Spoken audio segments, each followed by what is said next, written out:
So, last time we spoke, Manchester 62 were in a very, very good position for winning the league. Did we manage it? And did we also manage to win the cup? Let's find out.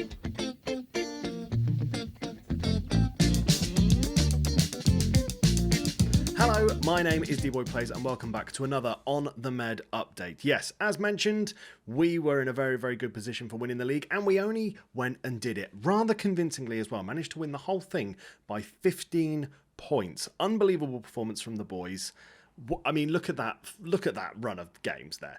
20 wins, 4 draws, 1 loss, goal difference of 55. Absolutely stormed the Gibraltar Football League. First season of trying. Doddle. And looking at our final run of games as well, you can see we also managed to win the Rock Cup final. It was a 1-0 win against Magpies, but fully deserved again, I think. We looked pretty good going into that game. And we ended things fantastically. Wonderful, wonderful run. 1 loss, as we mentioned, against Glacus United. It was only 1-0. Felt really unjust as well. Feel like we should have won that game this season. But, as I say, things ended really, really nicely last season, because of course I have now started our second season with Manchester 62 and, well, technically season 5 of our On The Med journey, and overall things have gone mixed. Now, if we look at the form for this season, some interesting things to note. First of all, we started off in the Champions League Champions path, knocked out, unfortunately, to Sheriff Tiraspol. Very, very good team compared to ours. We didn't really have much of a chance. And then, obviously, we managed to qualify for the league phase of the Europa Conference. It was a bit odd that we got demoted to the conference. I don't quite know how that sets up in Europe. I thought you would go Europa League, then Europa Conference, but maybe in the Champions path, you just straight down. But we managed to qualify. Some very convincing, maybe very fortunate draws that we got. Managed to beat Dynamo Batumi, New Saints in Wales, and Shkupi. Shkupi? I don't know. But then, of course, we made it into the league phase, and if we look at the league phase of that, we finished 32nd. 1 win to our name, which came against Radnik Srdelica, Serbian side. So Europe was not successful. It felt like it'd be one of those things we'd have to have a proper serious rebuild with the team, bring in some actual talent just to give us a chance of maybe trying to pick up a win or two there. If we were doing like a Build a Nation here in Gibraltar, that would be an interesting thing to try out. But we're not. We're doing a Journeyman, so we move on. You can also see there that we managed to win the Pepe Reyes Cup. It's the equivalent of the Community Shield in Gibraltar. But convincingly managed to pick it up, and that means now we have done everything we can in Gibraltar. We've won the league, the cup, and the other cup, this one. So now Gibraltar's completed. Let me show you some of the players that we managed to achieve this with, though. Notable signing number 1 that we have Will Jaskalainen. I may have mentioned him in the last video. If not, though, here he is. You'll recognise that surname. This is son of Bolton legend, you see, Jaskalainen. Hard name to say for me. But yeah, he's been really, really solid. In the league, he's been brilliant. In Europe, he's done his best. He's conceded 22 goals in 12 games. That's the first time I've noticed that. So not great there, but interesting, fun little signing. If you can get hold of him for your team, he's definitely worth a look. Would do a job, I think, in lower tiers, but anything above maybe like Serie C. I mean, most of the time he spent, especially in England, was around League 2 and Vanarama National. So those kind of teams, I feel like he'd be a solid choice. Next name I want to bring up is Mapenda Mbo, one of our first Gibraltarians in the team, although he doesn't start that way, I don't believe. He's Senegalese and he starts off at Lincoln Red Imps. I think his time at Red Imps made him get that homegrown status. But really, really solid. As you can see in the Conference League, 7.13, really good rating. And in the Football League, pulling out a 7. Really, really strong, though. If you can get him early on, if you're doing this type of save, if you're managing in Gibraltar, getting a player like this guy early on could be a good shout. Up next is one of our forwards. We've nicknamed him Thor But Not Complaining. Funny. And again, the physicals and the mentals, I think, are what drew me to this player. Again, there are weaknesses to his game. His technicals are dreadful. But I will say this. In the league, he performs. He manages to do well. He does get us a few goals. Last season, he was absolutely fantastic. You can see his goal record just above me. 33 goals in 53 appearances. Not a bad return. I would have liked someone with maybe slightly better technicals, at least double digits on finishing, but he's done a good job for us, worth giving him a shout out. Nicholas Brito deserves a shout as well. At the end of the last season, we had a bid in for him from a team called Sarmiento, but they offered to loan him straight back, so we obviously snatched at that. Really, really solid player in the Enganche role. I feel like he'd do a good job, really, in any sort of attacking midfielder position. But yeah, you look at his stats; he's actually not too bad. There's a lot of green on there that fills me with joy to see a player that's actually more green than white or grey, which are the colours that I use for. Or the colours that this skin uses to determine your level of ability. But yeah, in general, fantastic performances from him. Last season, he was one of our best goal scorers. 22 goals in 25 appearances. Not been as on fire this season, but maybe he'll get a few more as the season ticks over. Last player I wanted to draw attention to, though, is this man here, Gonzalo Hidalgo. I'm a big fan of this player. He got recommended in the scouting thing. I had nothing to do with finding this guy. A young Argentinian/Chilean player. As you can see, he's 19 years old. Apparently he's worth nothing, so might be following us somewhere. And my goodness, what a good-looking new gen this guy is. I don't have the editor enabled to look at CAs and PAs, but I'd be surprised if this guy wasn't at least in the sort of 140, 150 range.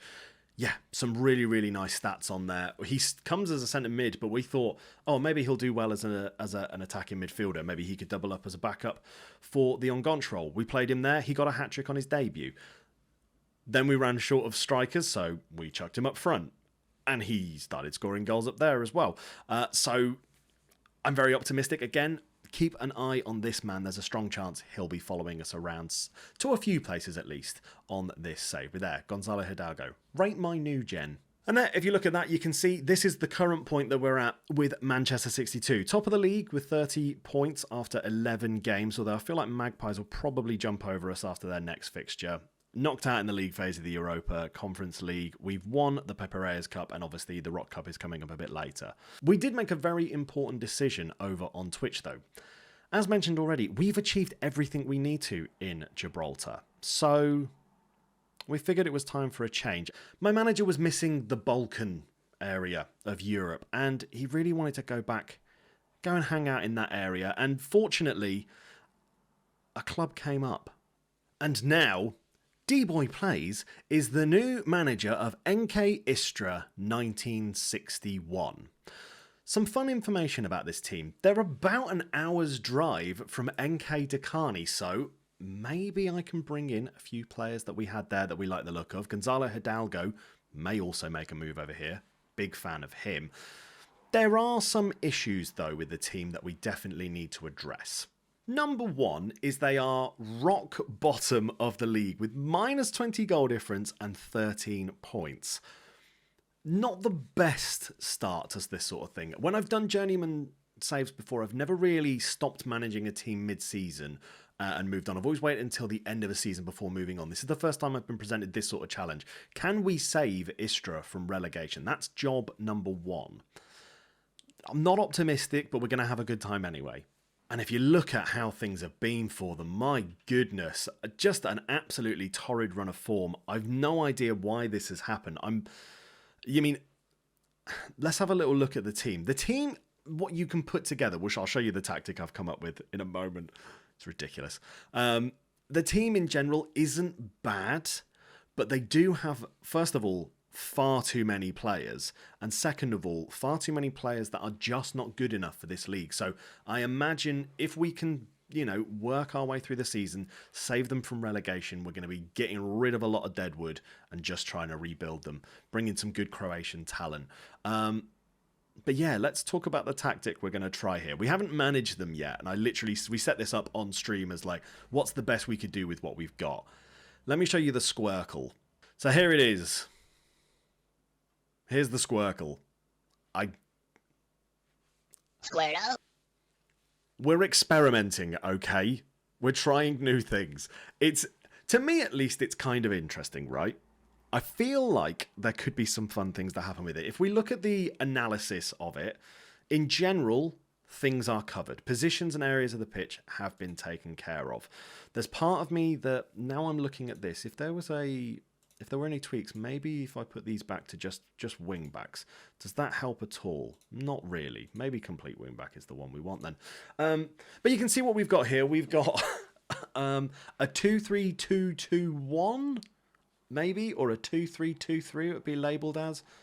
I don't really know, but here's what's going on. We've got two centre-backs just on defend. That's all I want them to do. I want them to defend. Maybe setting them up as no-nonsense centre-backs could be a strong shout, but that's what we're going to try. We've got the anchor sitting in ahead as well, so obviously when we're in possession, he might drop into here. Might be again. It's either going to be... I'm going to be flicking between anchor and halfback, seeing which one works better for us. I like anchors. Anchor could be fun. We'll see what that trio works like. Complete wing backs, obviously they're going to be flinging themselves up and down those wings. An advanced playmaker and a box-to-box midfielder, hopefully helping create some chances. Couple of inside forwards and a pressing forward in Gradishar. The players that I like the look of are everything but our defenders, goalkeeper and strikers. So they are top of the list for me to sign. You see what I mean? It's not a... We've come in at a bad time, I think.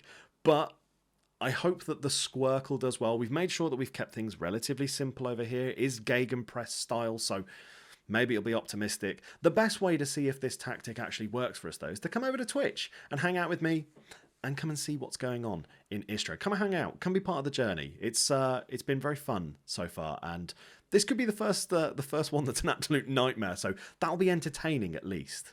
And those are the jobs that we've got to do, really. First of all, fix their form. Stop them from, being in that, that last position in the league. Try and get them to creep up. If we can finish sort of around 6th or 7th, that's where they're predicted by the media at least to finish, I'll be really, really pleased. And then, yeah, get rid of Deadwood, fix the team, turn them into something that's decent. Will we do it? I have no idea. Will it be entertaining? Yeah. But that's what we've got going on at the moment. We've started a new adventure. We've already moved on. Our time in Gibraltar was incredibly short. I do apologise if you didn't actually catch any of it, because we kind of just did everything really quickly there. But we move. We've got more leagues to manage in. We've got more teams to take over, and we've got more trophies to get. So hopefully I will see you over on Twitch. Come and hang out. Like I say, twitch.tv/dboyplays, where we'll be doing more of our On The Med save. Until then, though, look after yourself. I'll see you in the next one. Laters.